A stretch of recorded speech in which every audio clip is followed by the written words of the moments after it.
Let's talk about Roswell. You've heard the stories, right? Aliens, flying saucers, government cover-ups. But what if the real story, the one buried under all that mythology, wasn't about little green men at all? What if it's actually a fascinating piece of Cold War military history? That's the angle we're going to take. We're putting on our military historian hats to look at the Roswell incident for what it was, a crucial moment in a very tense time. So, what really happened out there in the New Mexico desert back in 1947? I mean, this question has been fueling arguments and documentaries for over 75 years. But if we want a real historical answer, we can't just jump straight to aliens. No, we have to start with the guy who was there on the ground and the strange debris he held in his hands. And this is him, Major Jesse Marcel. Now, he wasn't just any officer. He was the intelligence officer for the 509th Bomb Group. To put that in perspective, that was the only unit in the entire world entrusted with atomic weapons. So, a pretty important guy. He was the first military official on site, and the material he collected is what kicked this whole thing off. But to get what was going through his head, you first have to understand what the world felt like in 1947. Yeah, the summer of 47 was, well, it was anything but normal. The Cold War with the Soviet Union was just dawning, and America was gripped by a deep nuclear anxiety. It was an era of paranoia, where people started looking over their shoulders and looking up at the sky, seeing all sorts of strange new things. It all started pretty quietly. A rancher, Mac Brazel, finds this big area of strange wreckage on his property. At first, he thinks nothing of it, but then, a few weeks later, a pilot named Kenneth Arnold reports his famous sighting of flying saucers, and bam, the entire country goes wild. Suddenly, everyone is seeing flying discs in the sky. In the middle of this frenzy, Brazel reconsiders his weird find, and a call is made to the Roswell Army airfield. So the military gets involved. You'd think that would calm things down, right? Nope. Their response actually threw gasoline on the fire. They put out this huge, sensational announcement and then walked it back almost immediately. And it's that sudden whiplash that really created the Roswell mystery. I mean, just look at this 24-hour turnaround. It's wild. On July 8th, the Roswell Army airfield itself issues a press release claiming they have captured a flying disc. The story goes global.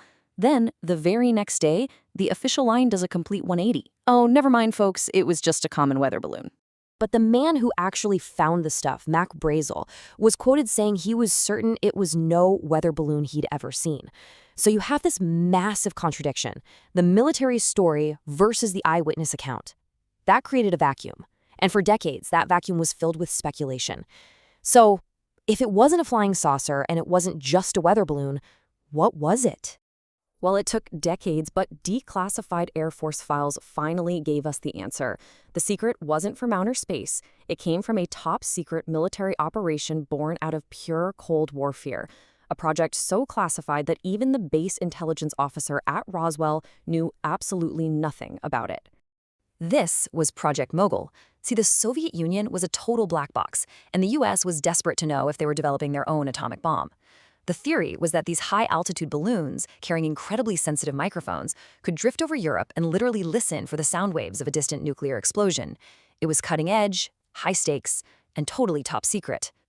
And this is very likely what Mac Brazel found. This wasn't some simple little weather balloon. It was a massive train of them, carrying these big radar reflectors. And those reflectors? They were made of foil-backed paper and balsa wood sticks, a perfect match for the original debris descriptions of tinfoil, paper, tape, and sticks. And here's why this is so important. Project Mogul had a top-secret priority 1A classification. That's as high as it gets.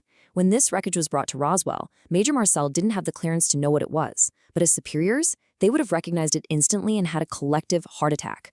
A top-secret espionage project was exposed to the public. They needed a cover story, and they needed it fast. And here's the confirmation, straight from the source.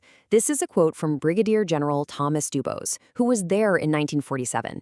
He admitted years later that the weather balloon story was a deliberate cover. Not to hide aliens, but to protect Project Mogul from Soviet intelligence. So the mystery was solved. Case closed, right? Well, then the story came back. For 3 decades, the Roswell Incident was just a forgotten, quirky local news story. Then, in the late 1970s, it was resurrected, and it transformed into the global phenomena we all know today. For 31 years, it was radio silence. Then, in 1978, a retired Jesse Marcel, the same intelligence officer from the photos, gave an interview stating his personal belief that the material he recovered was not of this earth. That interview led to the 1980 book, The Roswell Incident, and just like that, the modern myth was born. And the timing was just perfect. I mean, think about it. After the Vietnam War and the Watergate scandal, public trust in the government was at an all-time low. Then you add this cultural explosion of science fiction, movies like Star Wars and Close Encounters of the Third Kind, and you have an audience that was primed and ready to believe in a government cover-up of alien visitors. So once the story re-entered the public imagination, it didn't just stay the same. It started to mutate and evolve, growing far beyond the simple debris field of 1947. The original story just got embellished with every single retelling. The humble debris of foil and balsa wood became exotic metals with hieroglyphics. But most importantly, the narrative started to include tales of recovered alien bodies, a detail that was completely absent from any 1947 account, but was a popular element from other unrelated UFO hoaxes. And of course, the town of Roswell itself has completely capitalized on the legend.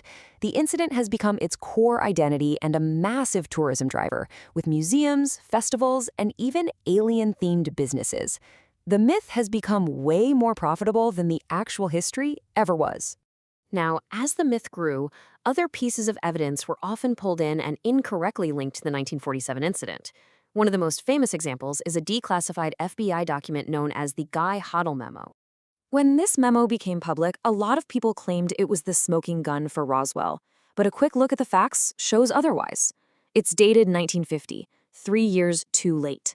It describes a second or third-hand story that the FBI itself never followed up on, which tells you everything you need to know about how credible they thought it was. It's simply not related to the 1947 event. So in the end, we're left with this absolutely fascinating story. It begins with a genuine military secret, a necessary cover-up, and a public that was already primed for marvels. Decades later, those same ingredients were remixed in a new cultural climate to create a powerful, enduring myth about our place in the universe.